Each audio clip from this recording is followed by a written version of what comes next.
Yeah, my core belief about grief is that it is a natural process, right? And that we all experience it, and there is no quick fix for the grief process.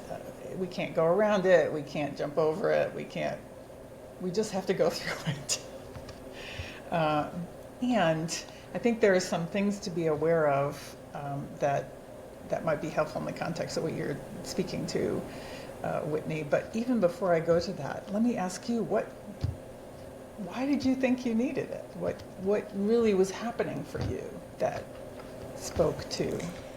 Well, I didn't have anybody who it felt like really held space for me to talk about my grief. It would become about them, either what their feelings were and their grief, or their, frankly, like uncomfortableness with my, I guess, discomfort, that's the right word, with my emotions and feelings. They didn't want, they're uncomfortable with their own, so they didn't want to talk about mine. And I didn't, you know, I couldn't put my finger on that back then. I think for me, my grief journey has been a lot of processing, not only of my own emotions, but also my awareness of other people's and how they handle theirs, and the healthy ways people do it and the unhealthy ways that people do it. And not from a judgment perspective, but in like a defense perspective, that then I'm not soliciting their advice for how to handle things if I'm witnessing that they're rarely handling things healthy in their own life, or I'm not concerned with what their opinion is if it differs from mine, if I look at them and think like, well, you don't really know how to support me, or I don't see you support anybody else either. And like I said, I didn't grow up with a family that talked about feelings. We didn't have self-awareness. Everything was just like, well, life's tough and you need to get over it. You need to move on. And I come from a divorced family, so my parents separated when I was 14, so I probably had plenty of opportunities early on when I had a lot of feelings and emotions, and I didn't have anybody to talk to about them or anywhere to put them, and was just kind of expected to like accept it and get over it, and like that's just how life is. So when I was in that really extreme place, I didn't even have anybody who could be like a temporary crutch that kind of halfway fills the void until you realize like, wow, I need something more constructive. And I do remember thinking like,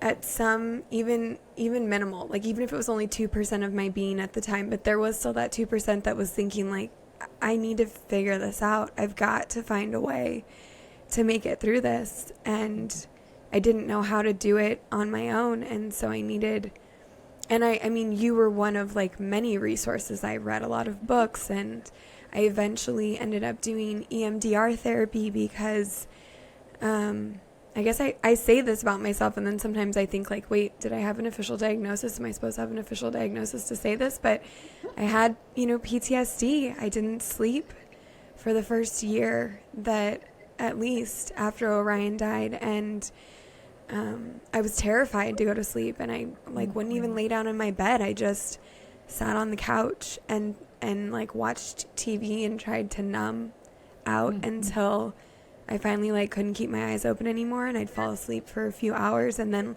wake up startled, like realizing that I had fallen asleep, and start over again.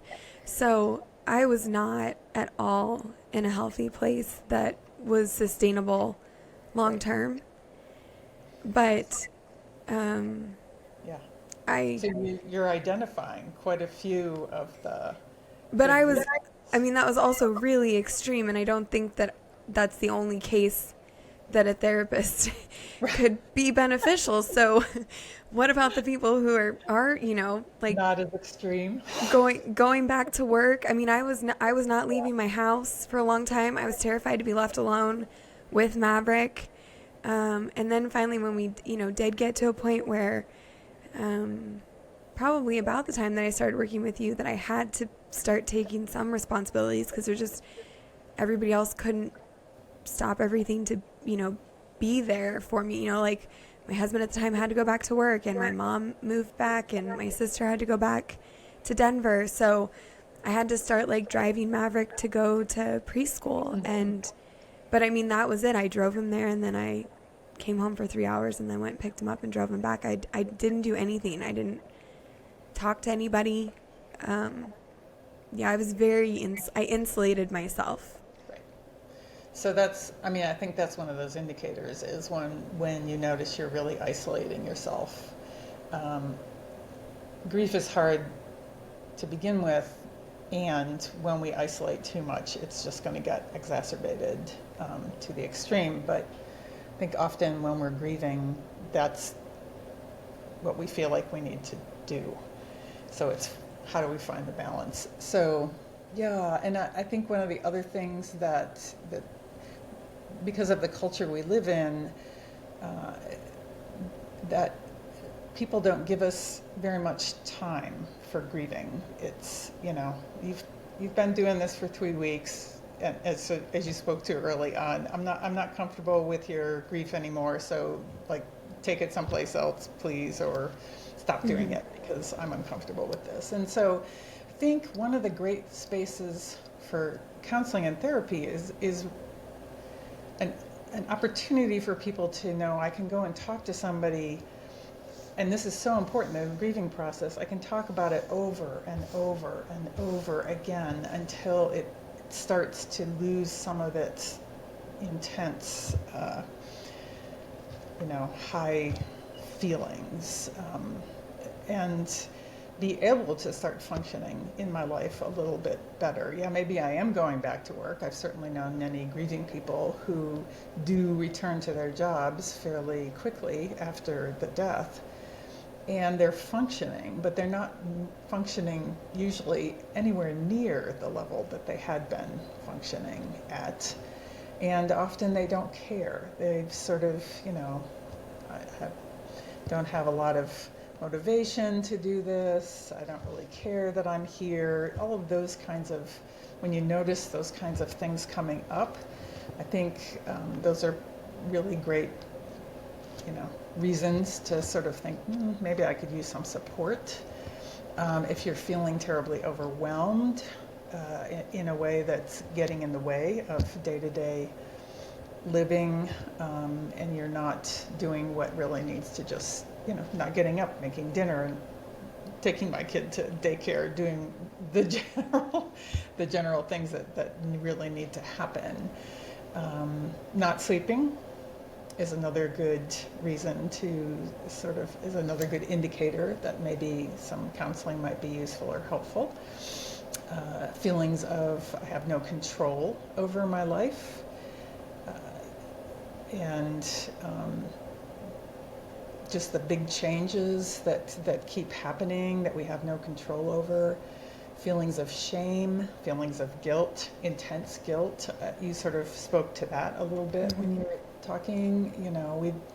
Grief is hard enough without opening the door for all of these additional feelings of shame and guilt to come in. And the what ifs and the shoulda, coulda, wouldas are at high level, right? Especially in these traumatic instances.